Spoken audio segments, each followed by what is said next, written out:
वेङ्कटाद्रि समं स्थानं ब्रह्माण्डे नास्ति किञ्चनात् वेङ्कटेश समो देवो न भूतो न भविष्यति। श्री वेंकटाचल क्षेत्रं वेंकटेश्वर स्वामी वारु श्री వైఖానస భగవచ్శాస్త్ర ప్రకారం పంచబేరాలుగా తిరువారాధన జరుగుతుంది. ధ్రువ కౌతుక ఉత్సవ స్నపన బలిబేరాలను విష్ణు పురుష సత్య అచ్యుత అనిరుద్ధ రూపాలుగా ఆరాధన జరుగుతుంది. వీరు కౌతుక బేరం భోగ శ్రీనివాసమూర్తి. ప్రతిరోజు ఉదయం తోమాల సేవలో పాలు కుంకుమ పువ్వు అభిషేకం జరుగుతుంది. వీరికి రాత్రి ఏకాంత సేవలో పవ్వళింపు సేవ చేస్తారు. ప్రతి బుధవారం మూరువర్లకు ప్రతినిధిగా బంగారు వాకిల్లో సహస్ర కలశాభిషేకం జరుపుకుంటారు.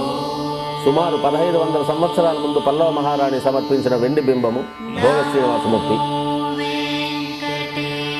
ధ్రువబేరం మూల విరాట్టు వక్షస్థలంలో మహాలక్ష్మి అమ్మవారు, పద్మావతి అమ్మవారు, శ్రీవత్సం, కౌస్తుభం, ముఖమండలంలో పచ్చకర్పూర నామం, కస్తూరి తిలకం, శ్రీపాదరేణు అనే మహాప్రసాదం, నవరత్న కిరీటం, రత్నాల సుదర్శన పాంచజన్యాలు, రత్నాల కర్ణపత్రాలు, భుజములందు నవరత్నాల నాగాభరణాలు,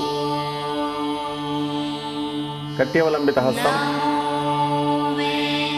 రత్నాల వైకుంఠ హస్తం, స్వర్ణ యజ్ఞోపవీతం, దుష్ట శిక్షణార్థం సూర్యకఠారి, మకరకంఠి, చతుర్భుజ లక్ష్మీహారం, తులసీపత్రహారం, 5 పేట్లుగా ఉన్న సహస్రనామహారాలు, ఇరువైపులా సాలగ్రామహారాలు. ఉగాది ఆస్థానానికి గాను స్వామివారు విశేషమైన తిరువాభరణం సమర్పణ చేసుకోనున్నారు.